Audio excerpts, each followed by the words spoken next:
বিসমিল্লাহির রহমানির রহিম। আমি ধারাবাহিকভাবে ইসলামী অর্থ ব্যবস্থা সম্পর্কে কিছু ভিডিও উপস্থাপন করতে চাই, যার মাধ্যমে ইসলামী অর্থ ব্যবস্থার একটা চিত্র ফুটে উঠবে। কিন্তু তার পূর্বে আজ আমি বিভিন্ন অর্থ ব্যবস্থার প্রেক্ষাপট সম্পর্কে কিছু কথা বলতে চাই। প্রথমে ইসলামী অর্থনীতির প্রেক্ষাপট। এই প্রেক্ষাপট সম্পর্কে বলতে গেলে আমাদের প্রাক ইসলামী অর্থাৎ আয়ামে জাহেলিয়াতের অবস্থা সম্পর্কে কিছু আলোচনা করতে হয়। আয়ামে জাহেলিয়াতের সময় কোনো সুস্পষ্ট বা সুনির্দিষ্ট অর্থ ব্যবস্থা ছিল না। খাও দাও, ভোগ করো, মরে যাও, এটাই ছিল জীবনের উদ্দেশ্য।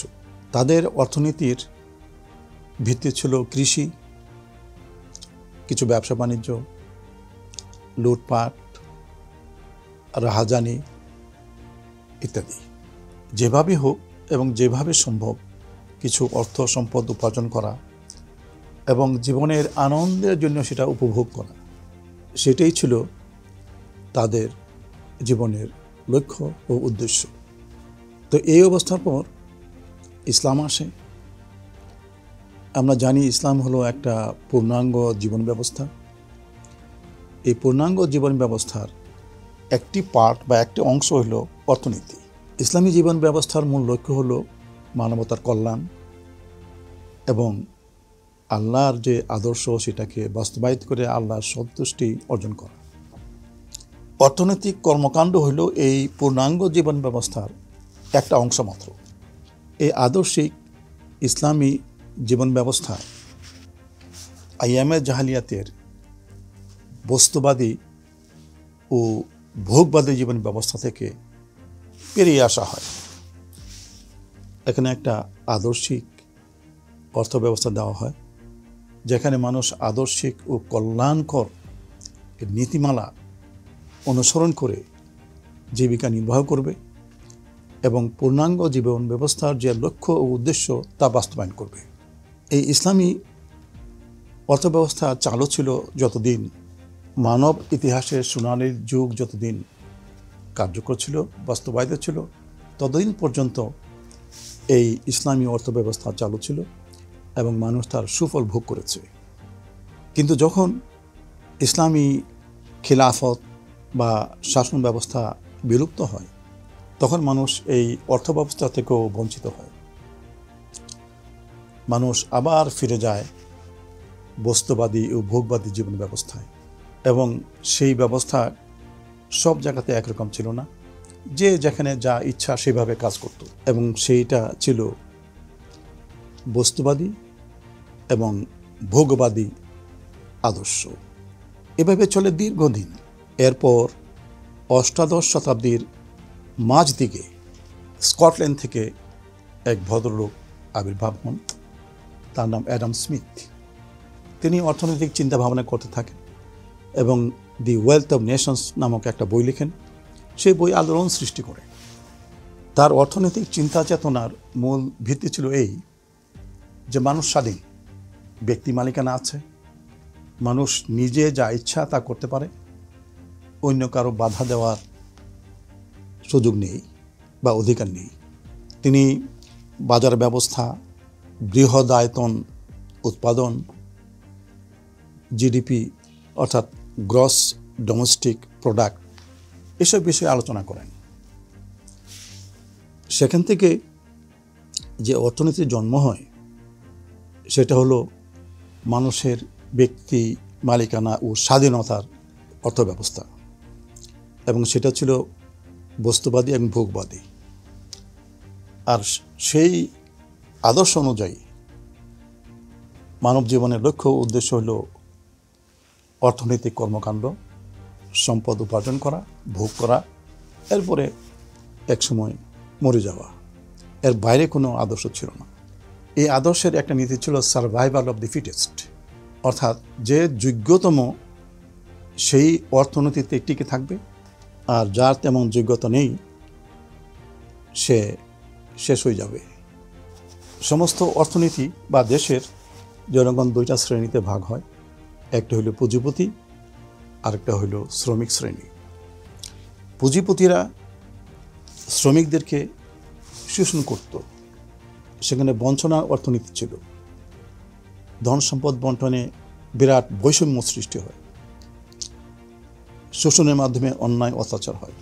এখান থেকে সৃষ্টি হয় new classical economics, capitalistic economic system, পুঁজিবাদী অর্থব্যবস্থা, যার মূল দর্শন ছিল বস্তুবাদী এবং ভোগবাদী। তো বুঝতেই পারছেন এর কুফল সম্পর্কে মানুষ অত্যন্ত সজাগ হয়ে যায়। তারা চিন্তা করে যে পুঁজিবাদী বৈষম্য এবং শোষণ থেকে বাঁচার একটা উপায় দরকার। কিন্তু এভাবে প্রায় 100 বছর চলে। এরপর 19বিংশ শতাব্দীর মাঝামাঝি সময়ে আসেন জার্মান দার্শনিক কার্ল মার্কস। তিনি চিন্তা করতে থাকেন কিভাবে পুঁজিবাদী শোষণ থেকে বাঁচা যায়। তিনি লিখলেন দ্য কমিউনিস্ট ম্যানিফেস্টো, তিনি লিখলেন ডাস ক্যাপিটাল। এগুলো সারমর্ম হলো এই যে মানুষের ব্যক্তিগত মালিকানা নেই। সমাজে যত ফ্যাক্টরস অফ প্রোডাকশন আছে, উৎপাদনের উপাদান আছে, ধনসম্পদ আছে, তার মালিক হলো রাষ্ট্র, সমাজ। ব্যক্তিগত মালিকানা নেই। কাজে এই সমাজ বা রাষ্ট্র প্রোডাকশনের, উৎপাদনের সিদ্ধান্ত গ্রহণ করবে এবং যেভাবে বন্টন করতে চায় সেভাবে বন্টন করবে।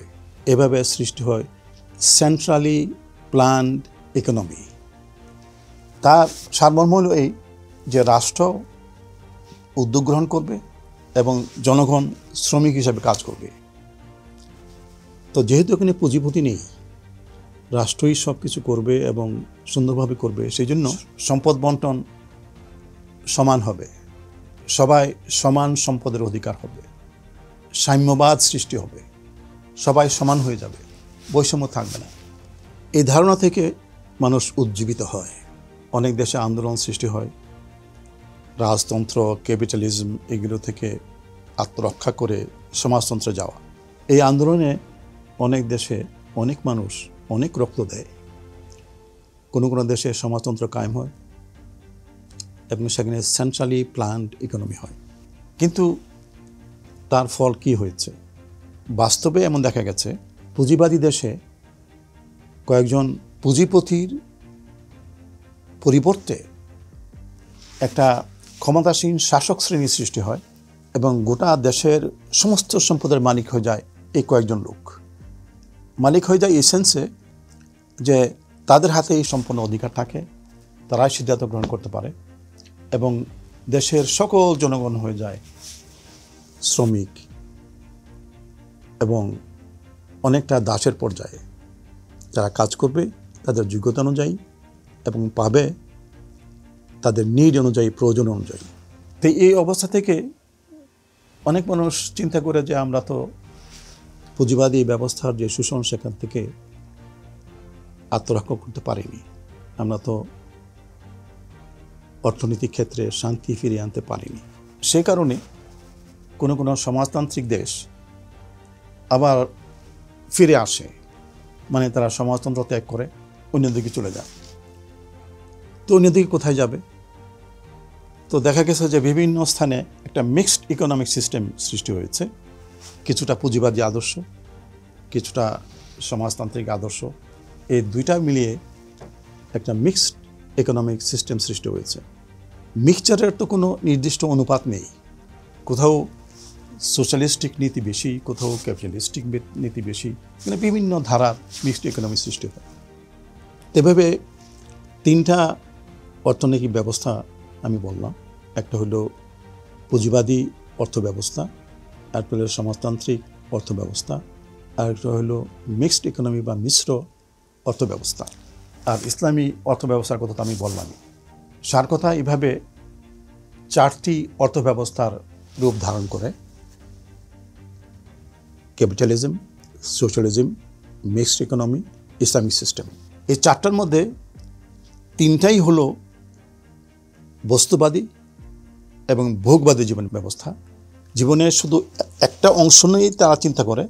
জীবনের লক্ষ্য উদ্দেশ্য হলো একটাই অংশ, সেটা হলো অর্থনীতি, আর কোনো লক্ষ্য উদ্দেশ্য নেই। আর চতুর্থ যে ইসলামী জীবন ব্যবস্থা আর ইসলামী অর্থ ব্যবস্থা সম্পূর্ণরূপে ভিন্ন রূপ। ইসলামী অর্থ ব্যবস্থা হইল ইসলামী পূর্ণাঙ্গ জীবন ব্যবস্থার একটা অংশ মাত্র,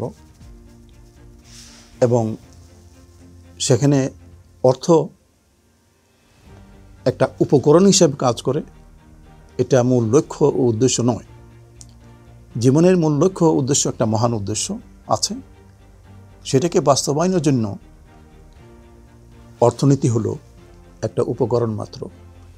মানুষ সুন্দর এবং কল্যাণকর জীবনযাপন করবে এবং তার জীবনের মহান উদ্দেশ্য সাধনের চেষ্টা করবে। তো আমার উদ্দেশ্য হলো ইসলামী অর্থব্যবস্থাকে তুলে ধরা। আমি ধারাবাহিকভাবে অনেকগুলি ভিডিওর মাধ্যমে সেগুলোকে উপস্থাপন করার চেষ্টা করব।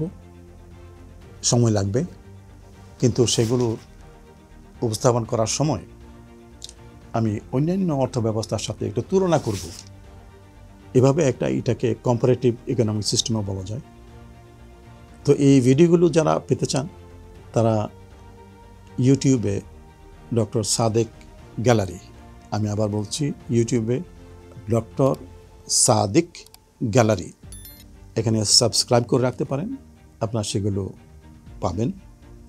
এবং যদি আমাকে মন্তব্য দেন আমি খুশি হব।